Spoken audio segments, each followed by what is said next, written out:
सभी को जय मसीह की। हम प्रभु का धन्यवाद करते इस सुंदर शाम के लिए। परमेश्वर ने हमें संभाल के रखा।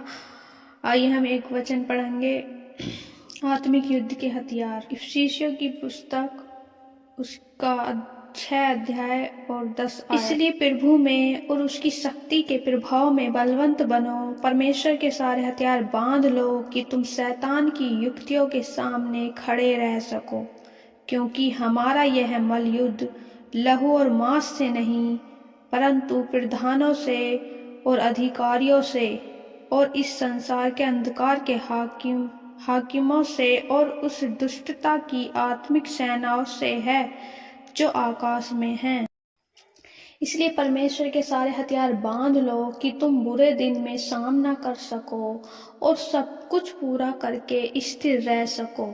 इसलिए सत्य से अपनी कमर कसकर और धार्मिकता की झिलम पहनकर और पाँव में मेल के सुसमाचार की तैयारी के जूते पहनकर और इन सब के साथ विश्वास की ढाल लेकर स्थिर रहो, जिससे तुम उस दुष्ट के सब जलते हुए तीरों को बुझा सको और उद्धार का टोप और आत्मा की तलवार जो परमेश्वर का वचन है ले लो।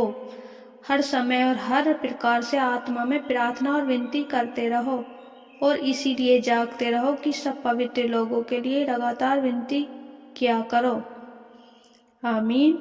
हमारा यह मलयुद्ध लहू और मांस से नहीं है। जब हम प्रभु में आ गए हैं तो जैसा हमारा परमेश्वर शैतान से लड़ता है, तो हम आत्मिक रूप से हमें भी तैयार होना है उस शैतान से लड़ने के लिए। इसलिए हमारा यह मलयुद्ध लहू और मांस से नहीं है। प्रभु का वचन कहता है, प्रभु में और उसकी शक्ति के प्रभाव में बलवंत बनो। हमें परमेश्वर के प्रभाव में बलवंत बनना है। उसकी शक्तियाँ क्या है? परमेश्वर का वचन जो क्या है? दो मुधारी तलवार है। परमेश्वर के सारे हथियार बांध लो कि तुम शैतान की युक्तियों के सामने खड़े रह सको। परमेश्वर के सारे हथियार हमें क्या अपने बांध लेने हैं, उनमें मजबूत होना है। परमेश्वर के हथियार क्या है? वो परमेश्वर का वचन है। सबसे बड़ा हथियार हमारा परमेश्वर का वचन है। हमारा ये मलयुद्ध लहू और मांस से नहीं, परंतु अधिकारियों से और इस संसार के अंधकार के हाकिमों और उस दुष्टता की आत्मिक सेनाओं से है जो आकाश में है। अधिकारियों से, जो अपने आप को बड़े बड़े तांत्रिक समझते हैं, हमारा यह मलयुद्ध उनसे है।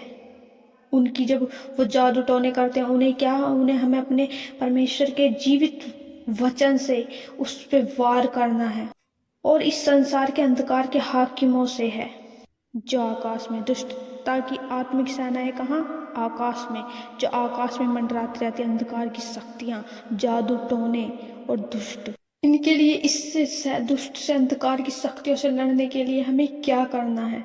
वो परमेश्वर का वचन कहता है, इसलिए परमेश्वर के सारे हथियार बांध लो कि तुम बुरे दिन में सामना कर सको। जब हम किसी परीक्षा में पड़ जाएं, जब हम बुरे दिनों में, जब हमें कोई बीमारी तो उसमें हम परमेश्वर के हथियारों को इस्तेमाल करके हम उसमें खड़े रह सकें। उस परेशानी में, उस दुख में, उस कलेश में हम खड़े रह सकें। वो परमेश्वर के सारे हथियार हमें क्या? उनमें मजबूत होना है, हमें उन्हें बांध लेना है। कहाँ? अपने माइंड में हमें प्रार्थना करनी है, उपवासों में जाना है। इसलिए सत्य से अपनी कमर कसकर और धार्मिकता की झिलम पहनकर। सत्य से अपनी कमर कसकर का मतलब है सत्य से, मतलब हमें सत्य से चलना है, हमें सच्चाई से लड़ना है, हमें मतलब झूठ नहीं बोलना है, हमें परमेश्वर के वचन में रहना है। परमेश्वर का वचन कहता है तुम्हें सत्य पे चलना है। कि हम प्रभु के लोग, जो हम विश्वासी लोग हैं, हम सत्य और सच्चाई पे चलने वाले हैं। हम परमेश्वर के वचन पे चलने वाले हैं, जो हमारा परमेश्वर का वचन जीवित वचन है और सब कुछ सत्य है। और पाँव में मेल के सुसमाचार की तैयारी के जूते पहन लो। मतलब एक दूसरे से हमें सबसे क्या करना? मेल करना है। मेल के जूते पहन लेने, मेल एक दूसरे से हमें मिल के रहना है, क्योंकि हम एक दूसरे से मिलके चलेंगे, हम सब विश्वासी परमेश्वर के वचन को जानते हुए एकजुट होके, एक मन होके, जब हम विश्वास की ढाल लेकर, सबसे बड़ा क्या है? विश्वास है। हम परमेश्वर में हैं, हमें विश्वास नहीं है तो कुछ भी नहीं है, क्योंकि विश्वास से ही धर्मी जन जीवित रहता है। परमेश्वर का वचन कहता है कि विश्वास की ढाल लेकर स्थिर रहो, जिससे तुम उस दुष्ट के सब जलते हुए तीरों को बुझा सको। हालेलुया। परमेश्वर का वचन कहता है उस दुष्ट के जो भी जलते हुए तीर जो हम पे वार करते हैं, हमें परीक्षाओं में लाते हैं, उन तीरों को हम बुझा सके।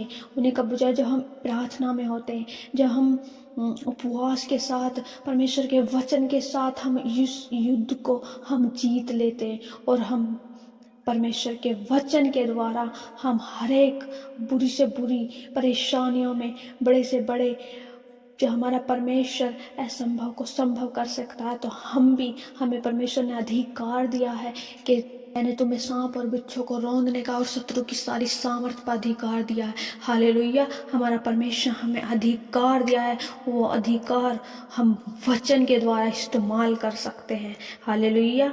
हम परमेश्वर के वचन में जानेंगे, और उद्धार का टोप और आत्मा की तलवार जो परमेश्वर का वचन है। हालेलुया। अभी मैंने बताया कि जो क्या है? परमेश्वर का वचन है। उद्धार कहाँ से होता है? हमारा परमेश्वर का वचन।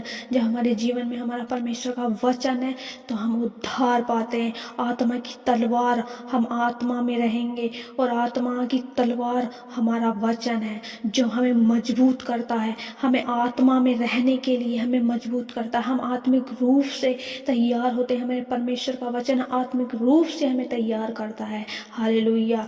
हर समय और हर प्रकार से आत्मा में प्रार्थना और विनती करते रहो। हालेलुया। परमेश्वर का वचन कहता है हम हर समय और हर प्रकार से आत्मा में प्रार्थना और विनती करते रहें। आत्मा में हमें क्या? जब हम परमेश्वर के सम्मुख रहते, परमेश्वर विश्वास करते हैं, हम परमेश्वर के लोग, जो परमेश्वर के हर समय हम क्या करते रहते? एक दूसरे के लिए आत्मा में प्रेयर करते रहते हैं, आत्मा में एक दूसरे के लिए विनती करते हैं परमेश्वर से कि परमेश्वर ये परेशानियों में है, इनको छुड़ाओ। परमेश्वर ये दुखों में है, इन्हें छुड़ाओ। परमेश्वर वो पास्टर जी, उन पास्टर जी को उस और परमेश्वर अपने वचन का ज्ञान दो, ताकि बड़े बड़े हाकिमों का सामना कर सके। हालेलुया। परमेश्वर इन वचनों के पढ़े जाने और सुने जाने को हम सबको आशीष दे। आइए हम सब मिलकर प्रार्थना में जाएंगे। धन्यवाद, धन्यवाद, धन्यवाद, धन्यवाद। पवित्र पवित्र पवित्र पवित्र पवित्र धन्यवाद करते। Thank you Jesus, thank you Jesus. प्रभु जी, स्वर्ग में विराजमान परमेश्वर आपका धन्यवाद करते हैं। आदि से अनंत काल के परमेश्वर आपका धन्यवाद करते हैं। प्रभु जी मेरे खुदा, आप महान परमेश्वर हैं। इस सुंदर शाम में परमेश्वर प्रभु, एक बार फिर से मेरे परमेश्वर आपने हमें एक मन होकर प्रभु जी आपके सम्मुख आने का मौका दिया। प्रभु जी हम धन्यवाद करते हैं मेरे प्यारे पिता। सर्वशक्तिमान परमेश्वर, राजाओं का राजा, प्रभुओं का प्रभु, हम धन्यवाद करते हैं परमेश्वर आपका। महान सामर्थी और दयालु पराक्रमी परमेश्वर, आपका धन्यवाद करते हैं परमेश्वर। तेरे नाम की तारीफ, तेरे नाम की बढ़ाई, तेरे नाम की प्रशंसा करते हैं। तेरे नाम की तारीफ, तेरे नाम की बढ़ाई, तेरे नाम की प्रशंसा करते हैं। वो आप प्रशंसा के योग्य परमेश्वर, फिर वो आप असंभव को संभव करने वाले परमेश्वर और मेरे परमेश्वर खुदावन परमेश्वर, जो हमने आज के वचन से जाना कि हमें आत्मिक रूप से मजबूत होना है। ओ प्यारे पिता परमेश्वर, हर जन को मेरे खुदा, जब हम प्रार्थना में परमेश्वर के सम्मुख प्रभु आत्मिकता को मांगते, प्रभु हमें आत्मिक बनाए, प्रभु हमें आत्मिक रूप से मजबूत कीजिए। पवित्र आत्मा जी हमारी सहायता करें, मदद करें। ओ प्यारे पिता परमेश्वर, जहाँ कभी प्रभु के वचन से दूर हो जाते हैं, आपके वचन को हम नहीं पढ़ पाते, परमेश्वर हमें तैयार करें, हमें बुद्धि का आत्मा दे, ताकि प्रभु तेरे वचन का अध्ययन करके, तेरे वचन को का मनन करके परमेश्वर हम प्रभु उसमें मजबूत रह सके। प्रभु हर एक वचन पे परमेश्वर प्रभु मनन करें मेरे प्यारे पिता परमेश्वर, और वचन के भेद को जाने मेरे प्यारे परमेश्वर। ओ मेरे परमेश्वर प्रभु, ताकि हम दुष्ट के अंधकार की शक्तियों के परमेश्वर जलते हुए तीरों को बुझा सके। ओ मेरे खुदावन परमेश्वर परमेश्वर। जब प्रभु परेशानियों में, बंधनों में मेरे प्रिय भाई बहन अगर कोई भी प्रभु ओ परमेश्वर आज परमेश्वर दुखों में मेरे खुदा, तो उनके दुखों को दूर करें परमेश्वर, और प्रभु ने आत्मिक रूप से मजबूत बनाए, ताकि प्रभु विश्वास से प्रभु मेरे परमेश्वर उस दुष्ट के जलते हुए तीरों को बुझा सके। ओ प्यारे पिता परमेश्वर, दया कर मेरे खुदावन, दया कर मेरे प्रभु। हम आपके बिना कुछ भी नहीं है और ना कुछ रह पाएंगे मेरे प्यारे पिता परमेश्वर। प्रभु जी हम पे दया करें मेरे परमेश्वर। सारी आदर महिमा जलाल परमेश्वर आपको सौंपते, प्रार्थना विनती उद्धारकर्ता मसीह यीशु के नाम में मांगते हैं। आमीन, आमीन, आमीन।